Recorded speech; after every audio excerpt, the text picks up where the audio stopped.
Antes de nós lermos o texto bíblico, nós vamos assistir um vídeo. Rapidinho, 7 minutos. Um vídeo maravilhoso. I got my PhD in the field of organic chemistry, postdoc at Stanford University. Joined the group of a man who was going to win a Nobel Prize in chemistry. Voted one of the top 50 most influential minds in the world. I was a visiting scholar at Harvard University. I've spoken at every major university in this country, have over 650 research publications, voted the R&D Magazine Scientist of the Year. I'm in the National Academy of Inventors. I'm a member of the American Association for the Advancement of Science, over 120 patents. Started 7 or 8 companies. We work in areas that range from medicine to material science to electronics, computer memory, medical devices. We work across a broad range of areas. But more than any of that, what means the most to me is that I'm a Jew who believes that Jesus is the Messiah. I grew up just outside of New York City. I thought everybody was Jewish. I didn't even know that there was anything else. I had no particular interest in that, other than when all my friends were getting bar mitzvahed or bat mitzvahed, and then I would attend, of course, every week. There was never really any excitement for me. I remember once I even tried to talk to a rabbi. He just brushed me off. There was very little explanation for me. I remember when I went to college, I started meeting a number of people that said that they were born-again Christians, which was sort of an odd term. What's born again? What do you mean, born again? One person saw me in the laundry room. He said, "Do you mind if I give you an illustration of the gospel?" And I remember we sat there, and he actually started to draw a picture. A cliff with a man on one side, and he drew a little man, and then another cliff with God on the other side, and a big chasm in between that he labeled with sin. I looked at him, I said, "I'm not a sinner. I've never killed anyone. I'd never robbed the bank. How could I be a sinner?" And he had me read a verse from the Bible. For all have sinned and fall short of the glory of God. In modern Judaism, we never really talked about sin. I don't remember ever talking about sin in my home. So he turned to another passage. Jesus said, "I say to you that everyone who looks upon a woman with lust for her has already committed adultery with her in his heart." Pow! I felt just as if I had been punched right in the chest. Here I was, new in college. I didn't think anybody knew. I would pick up these magazines, and I became addicted to pornography. It was just through those magazines. And all of a sudden, something that's written in the Bible, somebody who lived 2,000 years ago is calling me out on it. And I felt immediately convicted. And that now I realized I was a sinner. When I read in the scriptures what sin is, then I knew I was a sinner. How am I going to get to God? We Jews know this better than anyone else. Without the shedding of blood, there is no forgiveness of sin. This description in Isaiah 53 of how he will bear upon himself my sin, the things that I had done, and this was him. This was the man that took this upon himself on the cross. The perfect God comes and gives himself for us. He is the one that gives himself for us. I started to realize how Jewish the New Testament is. This book is so Jewish. The New Testament is so Jewish. It's all around Jewish people. And then on November 7th, 1977, I was all alone in my room. The realization that Yeshua is the one who died on the cross. And I said, "Lord, I am a sinner. Please forgive me. Come into my life." And then all of a sudden, someone was in my room. And I opened my eyes. I was on my knees. I opened my eyes. Who's in my room? That man, Jesus Christ, stood in my room. this amazing sense of God. Jesus was in my room and I wasn't scared. All I started doing was just weeping. The presence was so glorious because he was there in my room on that day. And I didn't want to get up. And this amazing sense of forgiveness just started to come upon me. That was it. Finally I got up. I didn't know what to do. I didn't know who to tell. Here's this Jewish kid from New York City. What am I going to say? My cousins were shocked. How could you do that? You're Jewish. Telling my mother how I had invited Jesus into my life. She didn't say much. She was weeping. She told my father they weren't happy at all. And she said, I don't blame them for killing Jesus after the things that he said. Who is he to come against these religious leaders that have dedicated their lives to helping people and to tell them that they are whitewashed tombs? Who is he, this young man in his 30s, to say this to these scholars? He got what he deserved. And my mother's a very deep, pensive, careful reader. She read from Genesis right on through the Tanakh, the whole thing. When she got done, I said, what did you think? She said, God warned us over and over again. He warned us. When my daughter was about 15, my mother and father came to visit us. At one point, my mother went into her room for several hours. She came out. She said, what a young girl you have. She talked to me for a long time. She started reading the Bible again, both the Old and the New Testament. One day, not long after that, she called me on the phone at the age of 72. She said, Jimmy, you wouldn't believe what happened. I said, what happened? She said, I was just reading. And it hit me. It hit me. The way he gave his life. I believe it now. Jesus is the Son of God. Abra em Efésios capítulo 2 e vamos ler os 3 primeiros versos. Ele vos deu vida, estando vós mortos nos vossos delitos e pecados, nos quais andastes outrora, segundo o curso deste mundo, segundo o príncipe da potestade do ar, do Espírito que agora atua nos filhos da desobediência, entre os quais também todos nós andamos outrora, segundo as inclinações da nossa carne, fazendo a vontade da carne e dos pensamentos, e éramos, por natureza, filhos da ira, como também os demais. Salvação. O que a Bíblia tem a dizer sobre isso? Esse é o nosso tema hoje à noite. E eu quero dar uma primeira resposta sobre o que a Bíblia diz sobre salvação. Vamos orar mais uma vez? Deus eterno, te damos graças pela bênção de ter a tua palavra. Louvamos o teu nome, pelo privilégio de poder com liberdade te adorar nesse dia especial que é o dia do Senhor. E queremos te dar graças por todas as bênçãos que o Senhor tem permitido que experimentemos. E a maior delas, a bênção da salvação. Te agradecemos, ajuda-nos a compreender essa realidade tão extraordinária que a tua palavra nos diz a respeito da reconciliação do pecador contigo. É no nome do Senhor Jesus que nós oramos. Amém. Irmãos, eu quero considerar hoje à noite e também no próximo domingo à noite as 3 partes desse texto.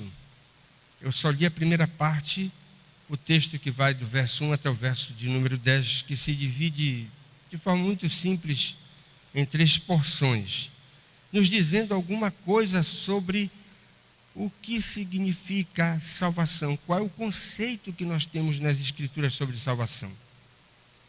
E a primeira coisa que esse texto nos diz é que Deus salva apenas pecadores confessos, Então, a salvação é o maior presente de Deus que Ele preparou para pessoas que vão ter a experiência da confrontação com a sua própria natureza pecaminosa e com o seu estado de endividamento imensurável.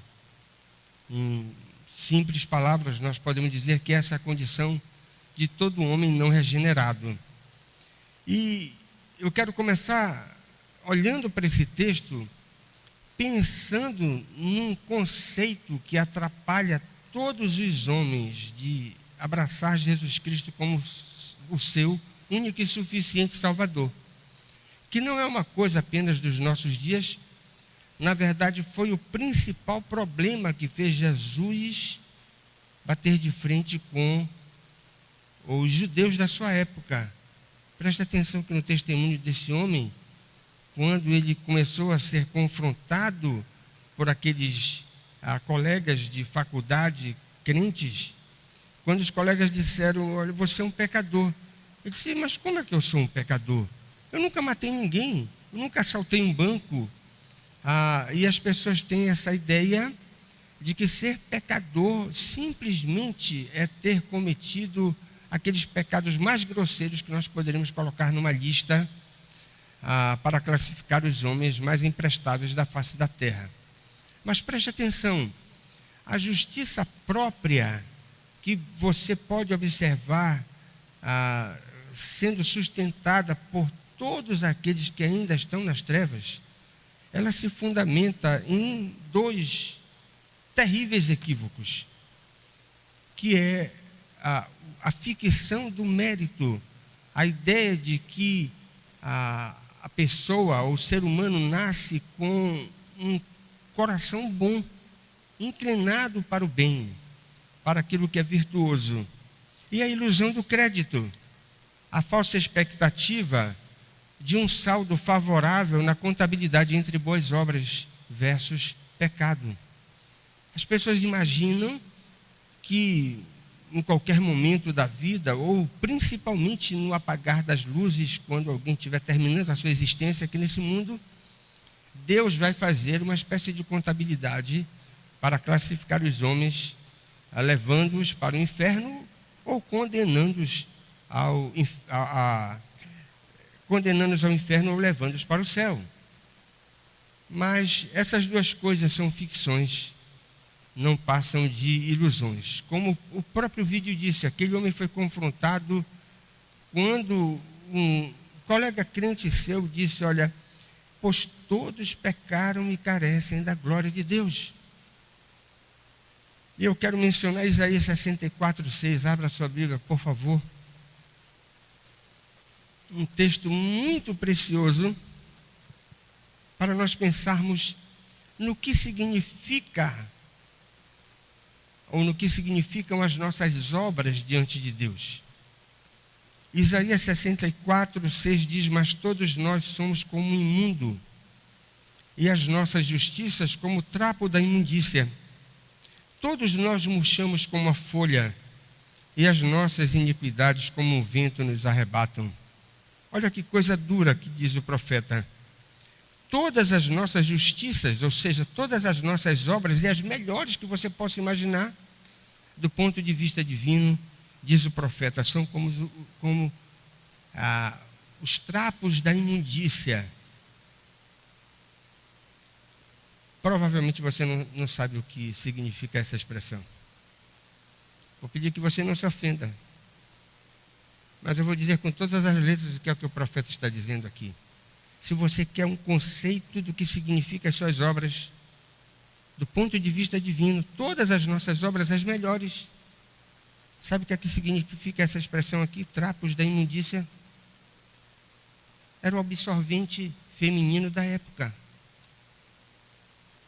E Deus está dizendo, as nossas melhores obras, todas as nossas obras, podem ser classificadas desse tipo, como imprestáveis. Esse é o sentido das Escrituras, para que nós não venhamos a confiar nas obras. E o que diz o texto? Nós temos aqui uma descrição da condição espiritual daqueles irmãos em Éfeso. Preste atenção que o apóstolo fala do passado. Vocês estavam assim. Vocês estavam nessa condição. E é uma descrição das mais contundentes que nós encontramos nas Escrituras.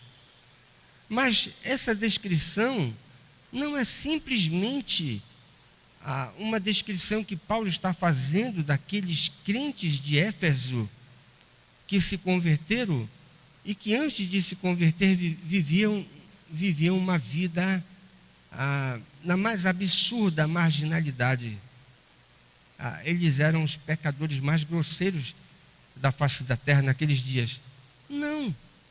Essa descrição, apesar de ser extremamente contundente, ela é válida para todos os homens que estão ainda na condição de não convertidos.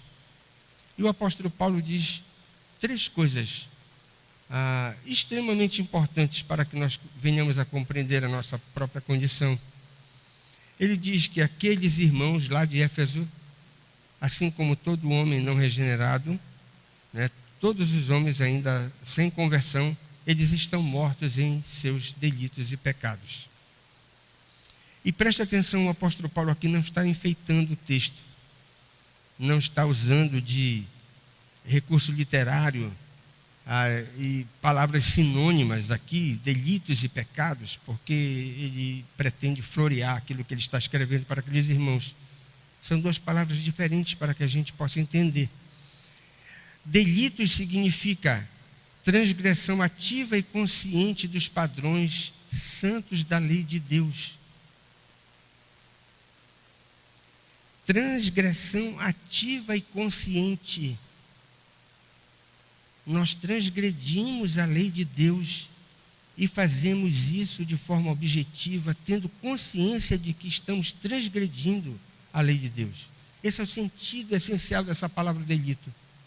Mas preste atenção, nós somos colocados na condição de mortos, não apenas porque nós transgredimos ativa e deliberadamente a lei divina.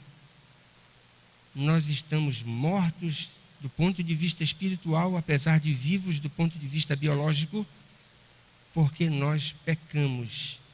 E se você frequenta a escola dominical desde menino, você sabe que o conceito doutrinário de pecado é errar o alvo.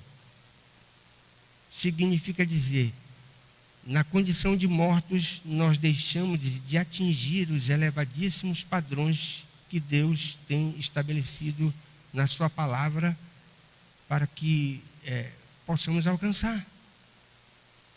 Estamos mortos nos nossos delitos e pecados porque transgredimos e porque não acertamos, não atingimos os padrões que Deus tem estabelecido, especialmente na esfera da santidade, da justiça e do amor. Mortos em seus delitos e pecados. Mas o apóstolo Paulo diz uma segunda coisa a respeito da condição de todos os homens não regenerados. Eles estão escravizados. Observe que a partir do verso 2, o apóstolo Paulo usa uma metáfora, a metáfora do andar. E ele usa a metáfora do andar para ilustrar a maneira de viver dos homens não regenerados. Observe que 3 vezes aparece a conjunção segundo no texto. No verso 2, você tem 2 vezes, e tem no verso 3, uma outra vez. Segundo o curso deste mundo, segundo o príncipe da potestade do ar, segundo as inclinações da nossa carne, o verso 3a. Preste atenção que nessa tríade, o apóstolo Paulo apresenta os nossos principais inimigos: o mundo, Satanás e a carne. Esses são os principais inimigos da nossa vida espiritual, que concorrem conosco para que não façamos a vontade de Deus. Escravizados E todas as vezes que eu penso nessa condição, me vem à mente uma ilustração já muito antiga, de uma pessoa que chegou com um pastor para conversar e disse: olha, eu não quero ser crente, esse negócio de ser crente, isso não está com nada. Porque a religião... O pastor perguntou: mas por que você tem esse tipo de pensamento a respeito da fé? Disse: não, porque a religião dos crentes é a religião do não pode. Você não pode beber, não pode fumar, não pode dançar, não pode jogar, não pode adulterar. E o pastor disse: para, alto lá. Você está invertendo as coisas. Quem é escravo é você. Eu posso beber, posso fumar, posso dançar, posso jogar, posso até pular cerca. Não faço isso porque eu decidi não fazer. É você que não pode deixar de fazer essas coisas. O escravo é você, não eu. A fé cristã nos leva para a liberdade, nos tira da prisão. Quando eu fico pensando nessas coisas, e às vezes eu vejo alguns ímpios, alguns homens incrédulos, até da nossa própria família, vivendo esse falso padrão de liberdade, aproveitando aquilo que a vida tem. Vou usar palavras fortes, me perdoa. Eu tenho vontade de dizer: seu babaca, você é um otário. Porque, na verdade, você diz que vive um padrão de liberdade e você é um verdadeiro escravo. Você é um escravo. Você não pode deixar de fazer essas coisas. Eu não digo isso porque seria ficar na carne, né? Mas essas palavras, eu sou pecador e eu confesso aqui diante de vocês, isso passa pela minha cabeça. Quando eu vejo incrédulos vivendo na escravidão e querendo passar a falsa impressão de que eles vivem uma vida livre. Eles estão aproveitando a existência e vivendo de acordo com os seus próprios desejos. São escravos. Escravos. E é isso que o apóstolo Paulo diz a respeito dos homens não regenerados. Mas ele diz uma terceira coisa. Observe aí no verso de número 3. Ele diz que os homens não regenerados, tal como aqueles crentes de Éfeso estavam um dia no passado, ele diz o seguinte: todos aqueles que estão sem Cristo estão numa situação perigosíssima, porque estão vivendo como se fossem pessoas potencialmente condenadas. É o que você tem no final do verso 3. Éramos por natureza filhos da ira, como também os demais. Uma das mais contundentes descrições da situação de um pecador não regenerado, nós encontramos aqui nesse versículo 3. Filhos da ira. Presta atenção que não é o ódio humano desenfreado, que já é uma coisa terrível.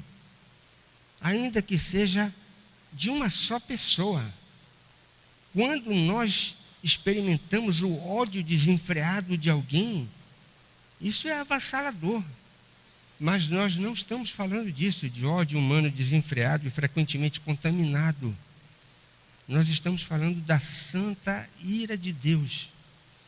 Aquilo que Jonathan Edwards pregou no século XVIII, pecadores nas mãos de um Deus irado, célebre sermão, pregado com tanta unção, que os jovens que estavam vivendo na balada, na igreja, que ele, como pastor, disse: eu não posso oferecer a ceia para vocês.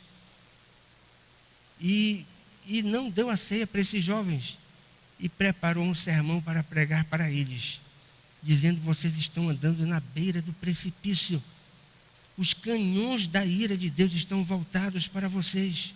se vocês não se arrependerem. E ele o sermão era lido, ele com o manuscrito na mão, e Jonathan Edwards era um camarada fleumático, ele lendo pausadamente o seu sermão e com a lamparina do outro lado. As suas palavras tiveram uma autenticação tão poderosa da parte de Deus que os jovens que estavam vivendo em pecado começaram a se abraçar pelas colunas e chorando, se arrependendo e pedindo que Deus tivesse misericórdia deles.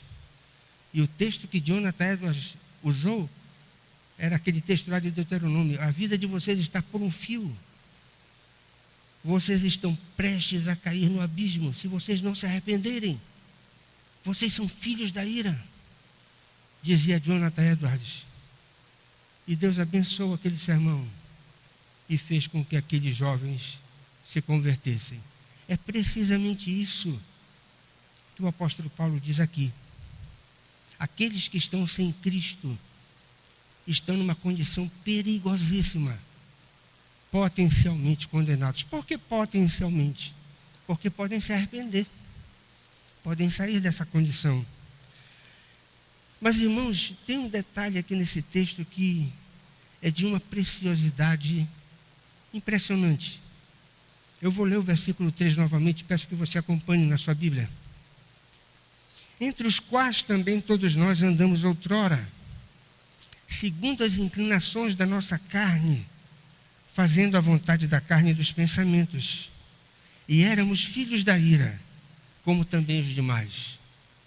Prestou atenção? E éramos filhos da ira, como também os demais. Engoli alguma coisa? Engoli, de propósito. Preste atenção. Por natureza. Por natureza.